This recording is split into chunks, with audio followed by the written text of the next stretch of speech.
Welcome to the Making of Me podcast, where we dive into experience and insights that help us grow and transform. Today's guest is Larry Bilotta, a marriage expert and author who transformed his own 27 years loveless marriage and now help tens of thousands of people heal the relationship, gain control, and improve their mindset. It's really glad you have you on the show, Larry. Yeah. So, Larry, what were some of the experience or challenges that shape you into who you have become today? So the core of the story is getting married. That's the core of the story. They're getting married to the roughest, toughest woman in the world. She was the roughest, toughest woman in the world because she was so hard. And she was born in meanness. And that's the value system that she had from her mother and father, meanness. And so she was born in meanness. I was born in shutting down. So meanness meets shutting down, and that was really what made our marriage difficult. So we had a lot of things to argue about, and arguing began at the very beginning. And so the job of becoming a better person was the job of going through the chaos of in this marriage, because what I considered her to be was my teacher. She was my Mm, teacher. She brought me the insight that I could not get on my own. And mm, so as my teacher, she was pushing me to become better. And she was pushing me to become better in a world of meanness and a world of cruelty and blame. And so that was the way of life. So what I had to do is I had to go through those little experiences day after day, because I had to learn that I had to go somewhere. I had to get to somewhere. And so I didn't see this until much later. But what I was doing is seeing myself leaving this world of fear, which I was living in. I was living in fear, fear of everything, and I was having to move to love. But I didn't know where love was. So the job of moving from fear to love was the job of going through in my life, this life of pain and heartache and loss and suffering of all kinds. And so that world of cruelty is actually what brought me from fear to love. And so what I started to learn is that I could love myself. Now that was not fast, because it started in 1974. It ended in like in the 2000, or what was it, 19? I even forgot the year. yeah. I know they elected the second Bush. I know that. Mm, So yeah. the beginning was they impeached Richard Nixon, and they elected the second Bush. That was the 27 years of the marriage made in hell. And so Wow. what was happening was I was becoming a person who could love myself.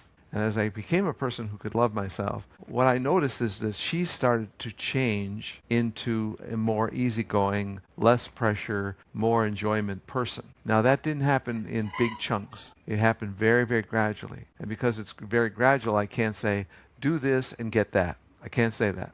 Do this, get that. That's what people like to hear on podcasts. They like to hear, do this, get that. That's the all they hear, right? So this is not a story of do this, get that. And the reason it was not that way is because it was so gradual and so slow. I call this 27 years of a marriage made in hell, because it was 27 years in a 40-year marriage.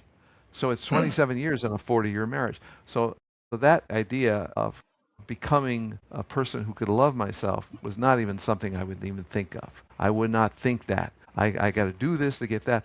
I have to love myself. So I was not learning to love myself by improving myself or thinking in different ways. What happens is trouble comes and it makes you suffer. And in the suffering, your motivation goes way up. Your mm, motivation to learn, to think, to realize, to see, all that goes really high. And you can't make that force, you can't force that to happen. yeah. You literally have to have pain to do that. And if you don't have pain to do that, and in this world is a specialist in making billions of varieties of pain.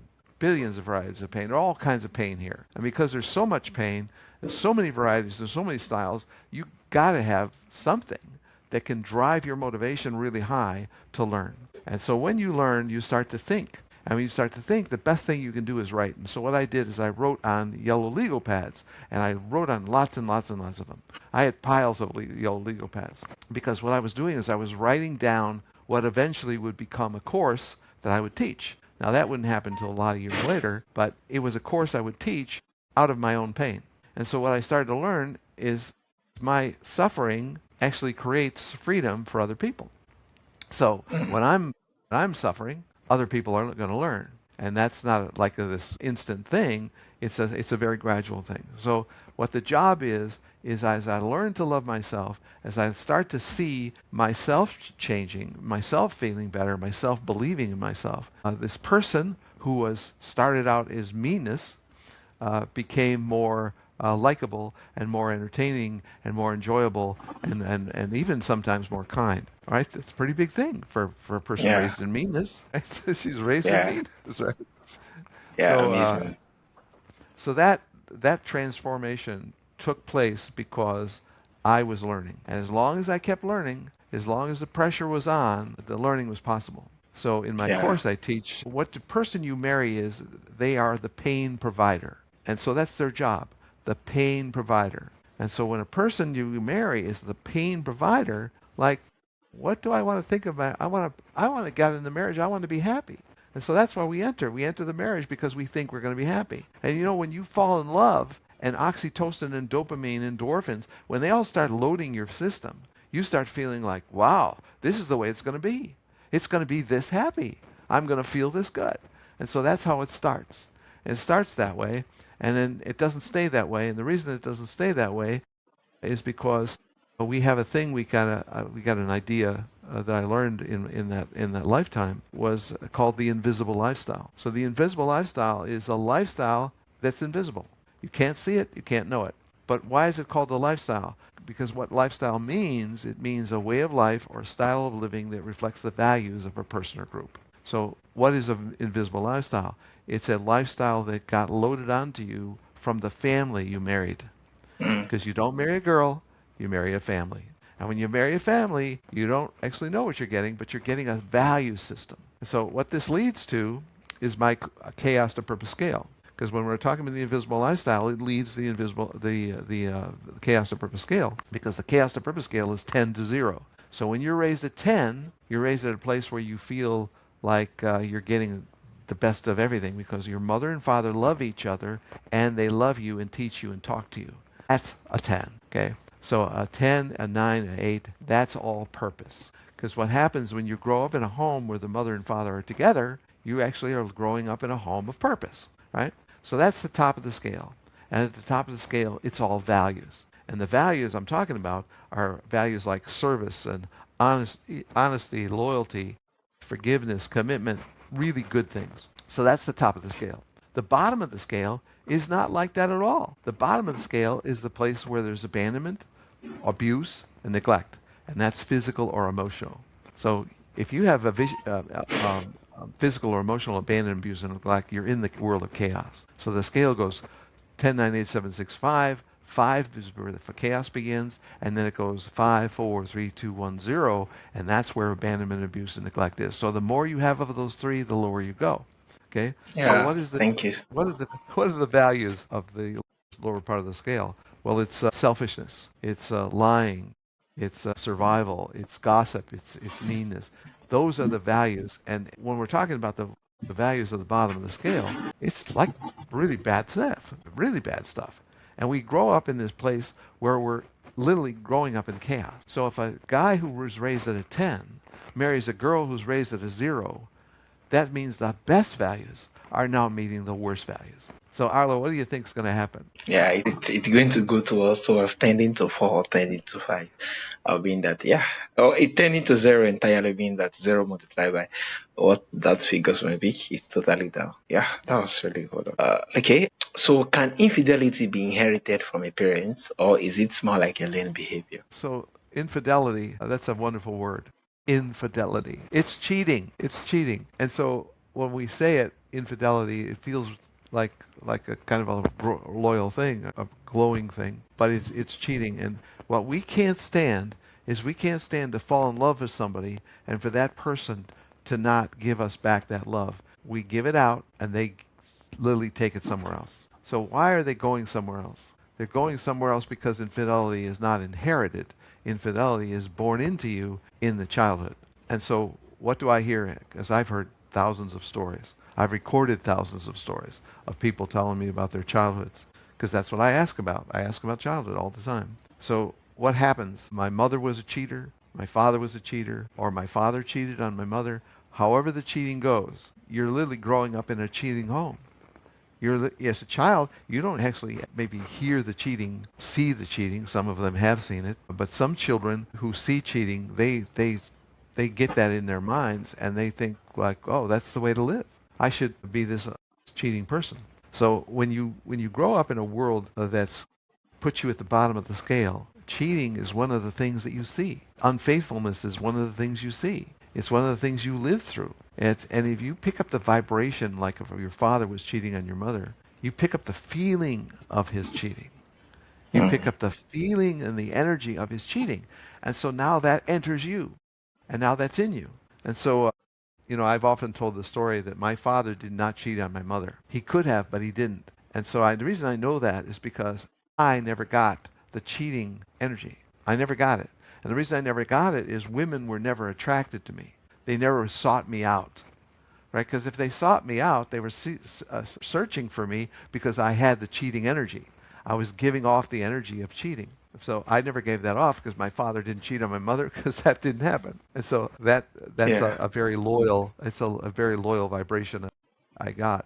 And so Yeah. as a Thank you so much. consequence, I didn't have I didn't have that cheating. But if you do have it, it's in you. And if you have it, those people are going to come. They're going to come Yeah. knocking on your door. And whether you're a woman or a man, it doesn't matter. You're going to get the person who wants to find you and get you. Yeah. And Thank you so. they're going to do it while you're married. They're going to do it while you're married. And so I've got so many stories of people who have the cheating instruction, the cheating energy. Yeah. Thank you so much for explaining. So what is the single most important piece or advice for someone who has been betrayed by their partner? So this takes us to the idea that it takes one to heal a marriage. So the world says it takes two to solve the problem, but it doesn't take two, it takes one. Because one person has to become happy. One person has to change their mind. One person has to think a new set of thoughts. That's what one person's job is. When you get those thoughts, you think the thought, you feel the feeling, and then you start to believe a belief that changes your direction. And when you start changing your direction, the person you're married to is a reactor. They react to everything. And they can't stop reacting to everything. And that's what you can depend on. The person you marry to is a reactor. But what if you're a reactor and you marry a reactor? Now what happens? Well, now we're reacting to each other all the time. And reacting and blaming and criticizing and hitting and doing all those things we do at the bottom of the scale. But when you start to change your mind, it takes one. One person changes their mind, and that's what changes their world. So I call that the chaos kid, by the way. The chaos kid is raised at the bottom of the scale. The purpose kid is raised at the top of the scale. And you can't do anything about where you're raised because they put you there. You didn't put yourself there, they put you there. So then what happens is you grow up into your adult life, and now you put yourself where you are. So you can put yourself at the bottom where you were raised, or you can raise yourself up to the top where you were not raised. You can literally place yourself at a 9 instead of being at the place they put you.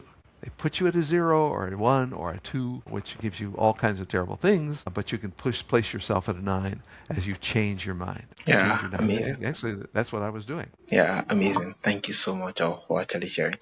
So how should someone approach a partner who announced they want a divorce, and what should they avoid? So you said this as avoiding, but I want to think about you have to avoid something. What you have to do is you've got to start to change your mind because when the pressure is coming, when the separation is coming, that's the time to begin to change your mind. And where do you change your mind to? You change your mind from leaving fear to moving to love. Leaving Mm. fear and moving to love. Just that one idea. Leave fear and move to love can change a lot of things in you. It can change the way you feel. It can change the way you think. It can change your attitude. It can change everything about you. Just moving from fear to love. And so when you start making the decision to move from love or from fear to love, you have to pass through a thing called peace. You have to get to peace before you get to love. And so what people wish for peace, they want peace, but they struggle to find it. And the reason they struggle to find it is because of where they were raised on that scale. And so the attitude is, I'm living in fear. Fear is all the terrible words. It's doubt, it's worry, it's anxiety, it's frustration, it's loneliness, it's all the versions, so many versions of fear. But when you're moving from fear through peace to love, That's what your job is. And if you think the thoughts of, I got to get to peace, I've got to get to peace, I'm moving to peace, I'm becoming peace, that's where you're going. And so one of the things that people do is they watch podcasts. They watch podcasts. Can you imagine that? They watch podcasts trying to learn, like, how did he do it? How did she do it? Right? We're all looking for, that's why everybody's listening and watching. But what they're trying to do is trying to go to a place called love, and to do that, they have to pass through peace. Well, if you're living in fear, you don't have peace. If you're living in fear, you can't have peace. There's no peace in fear. And so to go from fear to peace is a move you have to make, and you make it in your mind. You don't make it in your body. You don't go to the gym and work out to find peace. You go to peace by moving to the ideas of peace. Yeah, amazing. The peace of Yeah, thank you. calming yourself, slowing yourself down. Yeah, thank you so much for sharing. Yeah, moving from fear but then to peace before love can actually come into being. Yeah, thank you so much. So how did transforming your own marriage shape your approach to coaching others? So what I was doing was I was teaching myself. And so I'm in a troubled marriage, and I don't know how to get out. And so I'm teaching myself slowly and learning things and writing them down. And I ended up teaching myself a course. And I'm teaching myself a course that involves me learning about this problem I have. In other words, I call it the cruise ship analogy. So the cruise ship analogy is very helpful to tell us how we get here. And so the cruise ship analogy goes like this. You are a cruise ship. And as a cruise ship, you have a rat on your ship that you don't know is there. And then there's a second ship, and that's the person you marry. The second ship has a rat that they don't know is there. So I'm a man, she's a woman, I'm a cruise ship, she's a cruise ship, I have a rat, she has a rat, and these rats have radios. The radios, they're communicating an idea that's so severe and so strong, it's called against energy. And the against energy is pushing the ships apart. But the ships don't know why they're separating, because they don't know they have these rats. So your ship goes to a seminar, and you find out that you might have a rat. So you go through the trouble to find the rat and get it off the ship. So once you do that, you're now free of your rat, but she's got a rat on her ship, and you do not. So what happens? The ships stop separating. They slow the separation down. Why? Because her rat is still pushing. And it takes two rats to push apart two ships. It takes two rats. It doesn't take one rat. One rat can't push apart two ships. It's not strong enough. And so the idea that it takes two rats to push apart two ships is the idea that the separation, the energy of separation, slows down when you remove one rat. And why is that important? Because it takes one. It takes one person to heal a marriage. It takes one person to bring peace. It takes one Yeah, person to calm your mind, right? And because it takes one person to remove their rat. And when yeah, you remove your rat, all that's left is one rat, and that's not enough to push apart two ships. So the separation slows down. And so the job of me teaching myself is the job of me teaching the world. That's really what I was doing. I was just teaching the world how to do what I did. And so what was key to me teaching was I had to have what I called the pain provider. Okay, who is the pain provider? It's the person you marry. What people do when they marry this person, they make it a complete person, a real person, and they say, she has to do something. She has to learn something. She has to think something. She, and you're going to focus on that person as the person who has to change. And when you do that, you're slowing everything down.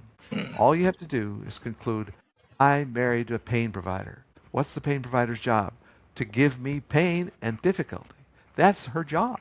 That's his job. Her job, his job is to make my life harder. Like, well, that doesn't sound attractive at all. But if you don't have a pain provider, you will not learn. You will not learn. You will not open up. You will not realize. You will not conclude. You won't do anything without a pain provider. And so that's why the pain provider doesn't have to go to a seminar, doesn't have to read a book, doesn't have to change, doesn't have to fix anything at all. All the pain provider has to do is just continue being the pain provider, being the person who makes your life hard. yeah, And so if she'll do that, then you don't have to do anything else. You just make the change yourself. yeah. If Thank you so much, Larry. This is really amazing, and it just speaks volumes. So, it takes one person to heal a marriage. It takes one person to actually break the marriage. Yeah, this really speaks volumes. So, Larry, from our audience who want to reach out to you, who want to learn more and for coaching sections, how can they reach out and where is the best platform? So they can go to youcansavethis marriage.com, or you can go to Larry Bilotta on the YouTube. Everybody's on YouTube. So Larry Bilotta videos are on YouTube. And so a lot of these ideas I'm sharing are on YouTube videos. So whether you go to youcansavethismarriage.com or you can go to larrybilotta.com on YouTube, you'll find all that Larry Bilotta stuff there. Yeah, thank you so much, Larry. Thank you. But yeah, this just shows that change in a marriage doesn't require both people to start. It only takes one to choose responsibility, gratitude, and new mindset. Yeah, thank you for listening to the Making of Me podcast, where we explore the experience that shape us and the lessons that have helped us become our best self. Once again, a pleasure and honor have you on the show, Larry. Thank you, Aro.